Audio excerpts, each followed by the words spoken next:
And we're recording. So today I'm joined by legendary trick shotter, James Jean. James, how about you introduce yourself? Hey, I'm James Jean, and I guess you'd call me a redneck with a bow. I just like to do silly things with a bow out in the field and make videos of it.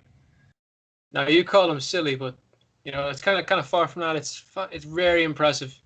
You shoot polo mints out of the sky. You shoot an arrow up in the sky, and you shoot the arrow out of the sky. Um, it's unreal. Shooting 4 arrows at a time with pop balloons.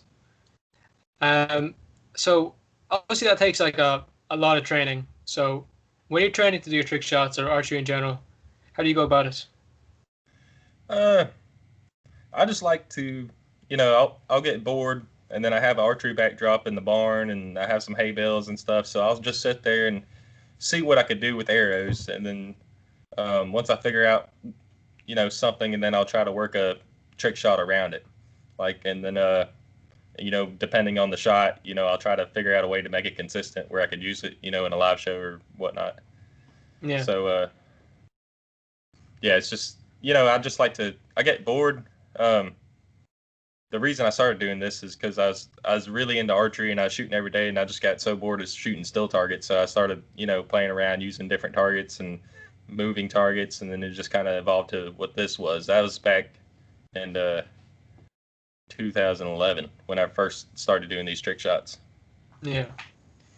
And obviously, I would think at least it would take a lot of creativity because, I mean, how many times can you shoot your own arrow out of the air?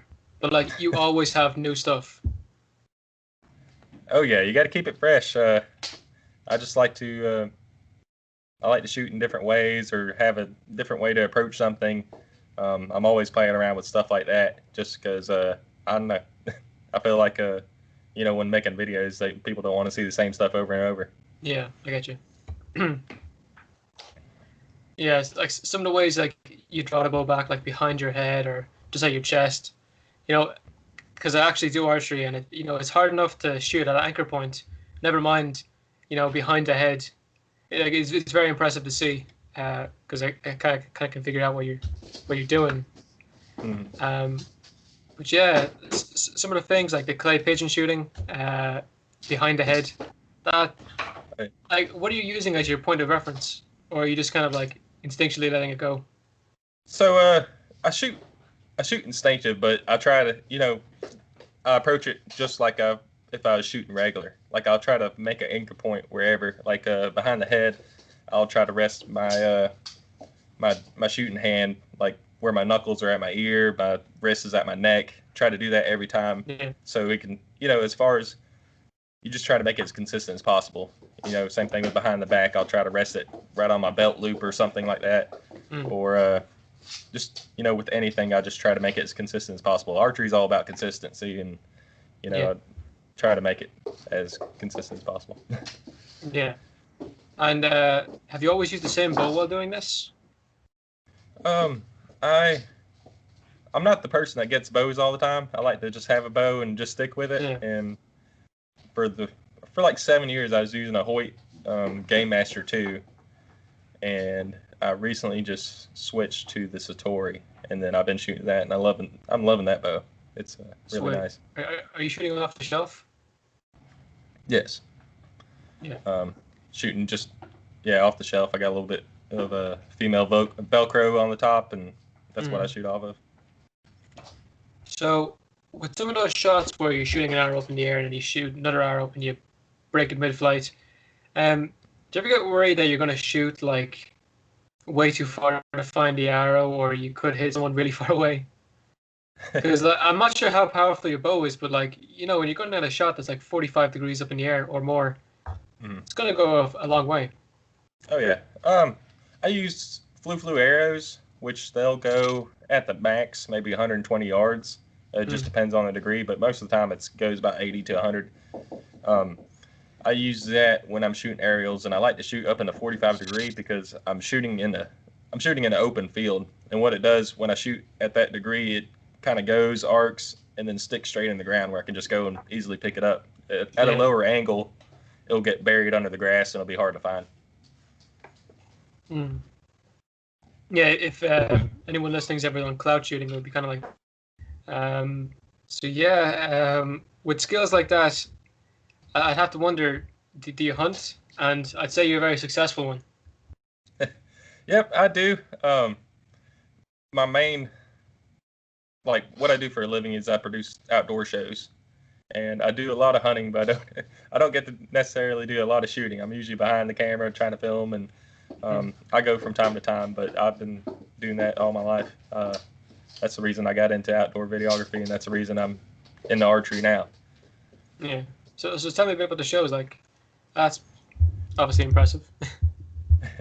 Yeah, it's let's see. I started making YouTube videos back in 2010, I think, and then I decided, I kind of wanted to pursue this, so I went to just a small camera school, and it's called Camel Cameras. And then after that, I hooked up with a guy in Africa and went to Zimbabwe for 6 months and filmed big game hunts and everything. And um, once I got back there, I got a job with a show called Trophy Quest for a few years, and then now I just do freelance work for several different TV shows, Yeah. and it's really neat. As a hunter, you get to learn a lot by watching other people hunt. Usually, when you hunt, it's by yourself, and whenever you're watching somebody, you kind of see what they do good and what they do bad, and you take a little bit from it. So I learned a lot just by filming the hunts and editing the shows, and it's a it's a lot of work, but it's really fun. Yeah. That's impressive, man. Um, but just going back to the big game hunts in Africa, I feel like some people get kind of a skewed idea of what actually goes on there. Yeah. So from what I've seen, it's people going out and they shoot like senile animals, like let's say like a giraffe that isn't, or it's not fertile and it's just using up the resources of the environment. Is that kind of what's going on there, or are they just Yeah, kind of shooting anything? it's kind of it's it's hard to explain without um I mean, basically, what the goal is whenever you go down there to shoot, the mature, um, probably a bull or a male, and Mm. past its breeding prime. Just that's when you get the bigger animals, and it's awesome over there because it's once nothing goes to waste. They like we eat everything. I mean, we eat just about everything in the meals, and then everybody else like we'll give it back to the village and everything, and they'll eat as well. And it's kind of it's a it's a balance type of deal. Mm-hmm. Basically, the older bulls they'll try to kill the younger bulls, the ones that could breed, and it's just yeah, it's hard to explain. It's like you kind of got to be there to see it. Yeah. It's a wonderful thing, and for there you drive around, you don't see any game unless you go into these kind of hunting places. They're the only ones that really keep Mm. um, game around. A lot of times when you travel through the towns, you won't even see a rabbit around, and it's without safari hunting over there, I don't think there would be the amount of animals that there is today without it. Yeah. I think people get the wrong idea about big game hunting. That's actually it's actually for conservation of the Uh, environment. yeah, it's kind of weird that you're shooting animals to save animals. Kind of Yeah, doesn't make sense, definitely weird. but you pay for permits, and um, I forgot what the unemployment rate in Zimbabwe was. It's in the 90s, and they're Mm-hmm. providing jobs.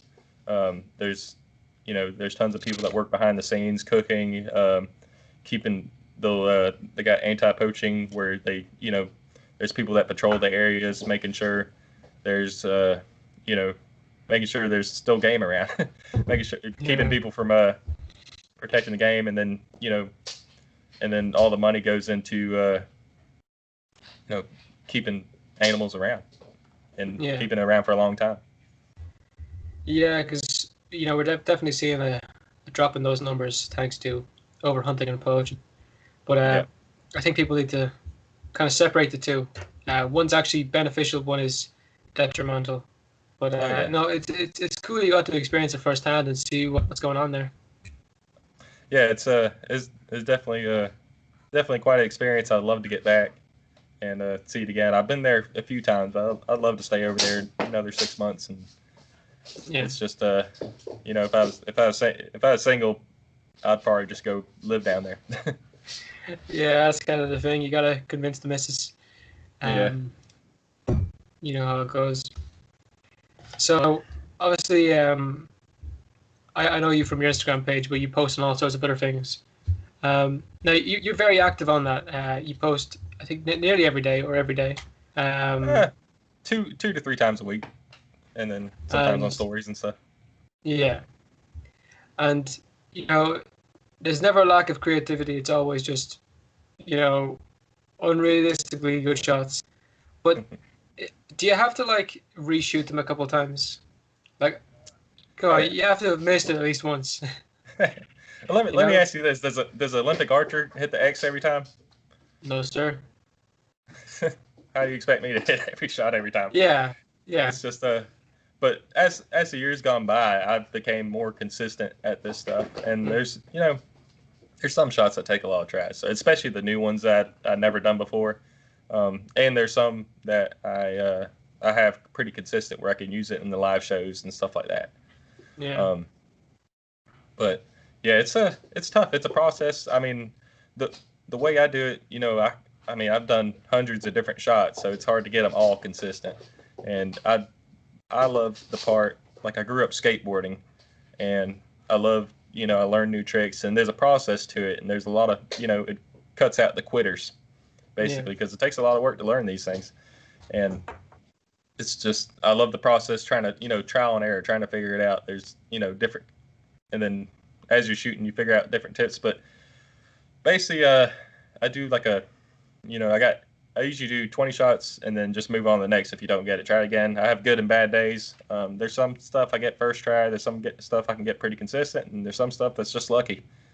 yeah, yeah. But it's Well, we just all really love the fun. lucky ones. Yeah. Yeah. Um, but yeah, I'm gonna assume you get a bit of criticism sometimes, like people saying you're faking it. Um, do you ever get that? Oh yeah. With any type of attention, you'll get criticism, and Mm, it's just a part of it. I try not to let it get me down. But yeah, it's just you know, it's not really, I'm just out there having fun, and I'm just posting my experiences online. yeah. But you know, like I've seen it firsthand. Like some of the criticism, it's not very fair. Um, but with unbelievable shots, just people who won't be able to believe it. Like you know, Yeah. it's impressive stuff.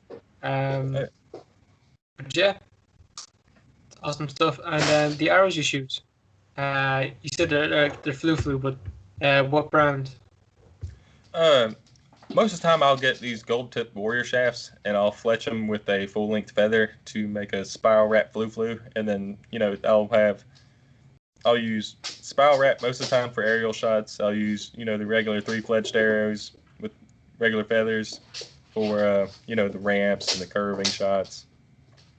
And then I'll just play around. Like I'll do like middle fletch arrows, make it curve more, or I'll play around and make a arrow that you could shoot up and overturn to you. And sometimes I'll just get bored on rainy days and start fletching up. It's like, hey, what can I do this? And then I'll go out there and shoot and see what happens. And then if it does something cool, which Yeah, most of the time it doesn't, I'll try to make a trick shot out of it. But yeah, I just like tinkering with stuff.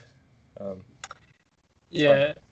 That's what's one thing I love about setting up your arrows. You can kind of get all experimental.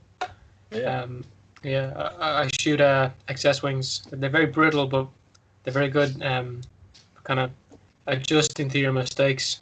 You know, like they spin so they stabilize midair. So it's more forgiving. Yeah. What kind of experiments have you done in terms of your fletching, or how you've done your arrows? Uh, I guess like I'll try. I mean, I'll just try to figure out like, all right, what happens if I fletch it up front? What happens if I fletch it in the middle or in the back? Or I'll use a few feathers over here. Most of the time, I don't do anything, and then every now and then I'll get something that works or Yeah. something. It does something different. Um, I try to stay like a. I think the ones I used to use the most is like a middle fledged arrow, which it'd make it curve at a shorter distance, and I came up with that because I was doing a talent show type deal in Hollywood, I and assume you won. and it was a short stage. I forgot they wanted me to shoot in like 20 feet, and I was like, I can't curve it, and so I had to like kind of figure out a shot to make it curve, but it makes it kind of less accurate that way with the middle fletch. So I just try to typically go with the regular fletched arrows. There's a reason people shoot them. So Yeah, there is. But that's a cute dog. But yeah, they work for one kind of thing, but what you're doing isn't kind of the standard. yeah. You don't need me to tell you that. Um, but yeah, have you ever tried it with different bows? Like, would you ever try like a traditional longbow, or you ever try a compound with one of these shots? Yeah, I've done shots with I shot clays with the compound and longbow. I just I'm used to the recurve. I've shot horse bows as well. I think if I do get another bow, it'd probably be like a Livic style recurve, like more of a longer riser. I think it would help me more with the multiple arrows. Like I think the most I can do consistently is five arrows, 5 balloons. But I think with the longer riser, I could fit more arrows on there and try to kind of push the limits on that. But that's the only thing. Like I got I use 3 bows. I got 3 Hort Satoris and I got one left-handed and 2 right-handed. And I use the left-handed for speed shooting, and just because it's quicker to load and you don't have to go through the string. You can just kind of slap it on one side and keep shooting. Yeah. I suppose you're kind of like your man. What was his name? Lars Anderson. Yeah. You're a bit like him in a sense, except redneck. Yeah. Actually, where are you from, by the way? What state? I'm from Carrollton, Georgia. It's between like right on the Alabama line, just Okay. southeast U.S. I'd be lying if I said I knew where it was. I'll be honest. Yeah. Other side of the world and all that. Uh, Yeah. yeah. What was I going to say? But you told me earlier you've done a bit of work on TV with what you do. What's that been like? It's quite a different experience. It's just kind of a little side job I do is I'll go on these TV shows and I'll do trick shots for them, and it's very different. There's one that's it's called Shooting USA, and it's the main reason I got into trick shots because I grew up watching this guy named Byron Ferguson, and he's like a legendary trick shooter. He's probably in his 70s now, and he still does live shows from here to there. And then I met up with them, and I got asked to be on that show. So I do a few episodes with them, and that's just been kind of a little dream of mine to be on that show. And then I done like, I'll get featured on shows sometimes, and then I've done a talent show, and it's pretty funny because it was a Spanish talent show, and they had to translate everything in Spanish and I had to repeat after them, and it's just it's really different. As far as the live shows, it's like don't believe what you see on TV. It's there's a lot of stuff that goes behind the scenes, and it's kind of I don't know if I can go into detail about that, but it's really weird. It's not as fun as it sounds like. Yeah, I'm gonna assume on set like it would be here. There's a lot of safety precautions. Like, Oh yeah. I recently did something where all we had to do was like pretend we're shooting a longbow, and even at that, which is kind of silly, the safety precautions were kind of ridiculous. Oh yeah. Or You have to get a fire marshal and everything, and yeah, once you there's so many times you get on set and then they want you to do something, and then that's what you practice for. You've been practicing for weeks for that certain shot, and then you get there and then okay, we can't do that. We got to switch it up. We got to change it, and it's kind of a headache. yeah. And that's kind of rough when you're practicing the same shot. Like, oh, I just do this one now. It doesn't really work that way. Yeah, it doesn't. Yeah, they don't really get it. They're just like they don't want you to. Like I'll be like, all right, I gotta, I'm better if I warm up a little bit. Let me shoot, and they won't. Sometimes they won't let me shoot, and they'll just get on. They'll turn on the cameras. It's like, okay, hit the target. It's funny. It's kind of funny, like when people who don't do archery, like expect you to do something as an archer. Mm-hmm. especially in your circumstances, like you were saying earlier, you have to sometimes you have to practice it 20 times. If it doesn't work, you just give up, move on. I say that's kind of rough on set, where they're like, okay, do it now, James. Okay, let's try again. Yeah. No, I show you know every time, but like in the hypothetical, no. Yeah, it's just Um, I have good and bad days, so a lot of times I'll stop at the 20 tries and I'll try it again later down the road, and then sometimes I'll. There's been so many shots that I tried, like I couldn't get it in that 20 tries, and I'll come back and I'll get it first or second try, and it's just like I don't know, just luck. And then yeah, or I figure out, or I'll just think about it overnight. I'm like, oh, I should have done this instead, and then like there's a I done 2 years ago. I done a 5 balloon shot where I shot 5 arrows and hit 5 balloons. And then I recently got asked to be on a show, and they wanted to see that. And I was like, I haven't done that in 2 years, and I don't even think I can get it consistent. And it was kind of staggered how the balloons were. And I was like, I gotta have it portable, so I gotta figure out how to shoot the balloons up and down. And then it took me about 2 hours to figure out how to get it almost every try, at least within two to three tries. And it's kind of yeah. And then I done the TV show, everything. And then I came back and I was like, all right, I'm gonna film it for Instagram, whatever. And I done that one first try, but I want to do behind the head shot, and I tried it 5 times, and I gave up because it was time to go to work, and it was, and now it's like kind of. I was hitting like 4 balloons or 3 balloons out of the 5, and I was like, "What's going on?" And that night I kind of went back and looked at the footage. It's like, okay, this is what I did wrong. Came back the next day, set up everything, got it first try.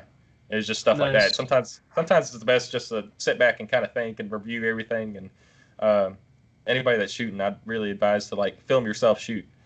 Not just the target, just film your shooting, like even your anchor points and all that stuff. Just say, you shoot, you'd be like, all right, that's a good shot. And then you shoot, and it's like, okay, that's a bad shot. You go back and look at the footage, it's like, okay, I had my hand a little bit lower, a little bit higher here. This is what worked in this shot, kind of like that.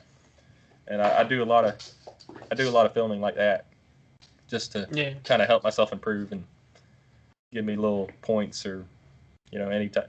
I don't know, just helps me, I think, by reviewing footage and stuff like that. yeah. And I'd say having the old YouTube channel helps out as well. You've nearly 10,000 subscribers. That's really impressive. And it looks like you post pretty often. You've done some tutorials on how to shoot different ways and intro to it, instinctive and so on. You know, what made you want to do archery on a YouTube channel? Because I've seen a lot of people do it, and I've only seen about one guy do it successfully, like your man, New Sensei. Oh Do you know yeah, who he is? Yeah. yeah. I watched his videos before. Yeah, it's just I just wanted to try it out and see. I mean, the videos seem to get pretty popular on other platforms. Like Facebook's got my biggest following, and I wanted to go into YouTube just because with Facebook and Instagram, people's attention span is pretty short. They don't want to watch really a long video on there. With YouTube, you could kind of sit back and kind of show the process of it and kind of explain what you're doing, and you have more freedom to do something, and people want to watch it. But I've been doing YouTube since 2011, and I kind of stopped because I was doing it. I was filming for a show, and I was also doing the trick shots on the show. And until that was over with, I decided to get back into it, and it's something I really want to pursue. I've hooked up with a guy. His name's Zach Fowler. He has a YouTube channel with like 800,000 subscribers, and we're gonna team up, and we're gonna try to make it where eventually, like, hopefully, I'll be doing YouTube full time soon. Yeah. And there's a few other guys I want to hook up with. And, go ahead. Yeah, just with YouTube, I don't think people realize how difficult it is to live off it and so on. Mhm. What is it? You need like 1 million subscribers, and you need to be getting like millions of views to get the average industrial American wage. So like when you're there with your 10K subscribers one day, and it looks like your videos average about 500 views, 600 views per video. Actually, Yeah. some have a couple of thousand. So don't think people realize how difficult Oh, it is to actually make money off it. Like you're yeah. getting a It's fraction of a cent per video or per ad someone watches. yeah. It's tough. You get a different. It's weird. You get a. It's based on your CPM. I forgot. It's like I forgot what that means. But you get. I don't know how they decide how much money you get per video. Like one video, I'll make like 25 cents or something per click through rate or something. Another video, I'll get like a Yeah, $1.50, and it's it doesn't do anything. Like I'll get like a couple $100 a month um, for some of the videos. There's some videos that are pretty popular. But the YouTube does do better than Facebook. I used to do Facebook videos, and some reason I got demonetized because my content's unoriginal. They said, uh, but I'd argue that one. I yeah, I don't definitely know. argue that. I try to appeal it, but like I was getting, I had, I think I got like 330, 30,000 followers or something like there. And there's a point where I was getting, I think 10 million views a month, and it's like you'll get about 8 grand a month, and just off of ads, and that only lasted for a couple months, and Yeah, that got demonetized. But that if that would have happened, I would have done that full time. But it's just but it's just fun, you know. I enjoy putting out content, and then I got a bunch of videos on standby right now. I just got to go through and edit it and put it together. But I got tons on the way. But we'll see what happens. But hopefully, um, that's something I kind of want to do in the future. It's kind of a yeah, long term goal, not a real short term. But hopefully, in a couple years, they'll get to that point. yeah. And have you been experiencing like rapid YouTube channel? Like, how's your growth rate? Are you getting like you got like 1,000 the last month? You got 500? I haven't really paid attention to it. It just depends. It comes in waves. Like usually when a video takes off on Instagram or Facebook, it'll usually drive traffic to the YouTube channel. Or it just depends. If some, it's hard to grow on any platform Yeah. right now except like TikTok. And Oh God. Have you tried that but yet? I've done a little bit. It's pretty cringy to watch it, but it's getting a little bit Yeah. better. People are putting out Yeah. more original content, but it's like at first I couldn't watch it. It was awful. Uh, but yeah, I mean it's just I don't know. It's something to do right now. It's not nobody really takes it seriously as far as like advertisers and stuff like that. But it's fun to do. I guess it's kind of cool putting music with your videos. But now Instagram got Reels, and you can kind of do the same. But I just hate how the Reels don't allow you to have original audio with the music. It's like just music only for some reason. Yeah. Like I was very confused because I seen one of your ones recently, and I think you said what you normally say at the end of every video. That's how it's done, and Yeah. obviously that audio didn't come true. So just you like mouthing the words. Yeah, yeah, I didn't expect to use it in the reel. But it's funny. That's kind of that's how you do it was kind of a sarcastic joke with I done it like I'm socially awkward. So we filmed a trick shot video back in 2011, and then I was like I done the shot. I didn't know what to do, and I just kind of sat there. I said that's how you do it, and then just walked away. And then all my friends kind of gave me hell about it, and we just started saying that all the time. So Yeah. that's what I started saying that, and then now it's kind of like I'm kind of sick and tired of saying it, but at the same time, people get on to me when I don't say it, and people Yeah. get on to me when I do say it. Also, it's like I'm not really trying to be cocky or nothing. It's just I don't know. It's That's just what you something I've been. say. It's like my catchphrase now, I guess. Yeah. What was that noise a second ago? That was my. I got an Australian Shepherd puppy, and he's he's awful right now. He's a little puppy. He's chewing up everything, but he's got a little squeak toy, which I need to get away from him. For audio, come back here. All right. Yeah. Anyone on the audio version would be very confused right now. On the video version, I think they're having a laugh now, seeing the cute little dog in the Yeah, background. Yeah. yeah, he's funny. I think he's only, I think he's 2 months old, but he's getting big now. But He just chews up everything right now. I've been trying to train him, but he doesn't listen much right now. He's still a little puppy. Yeah. Does he do any trick shots? No. I gotta teach him how to retrieve arrows. There you go. Actually, I know people who've done that with their dogs before. Yeah. Like they retrieve wooden arrows, but I wouldn't be too sure of that because you have like they're so spongy. You just have the imprint of the teeth.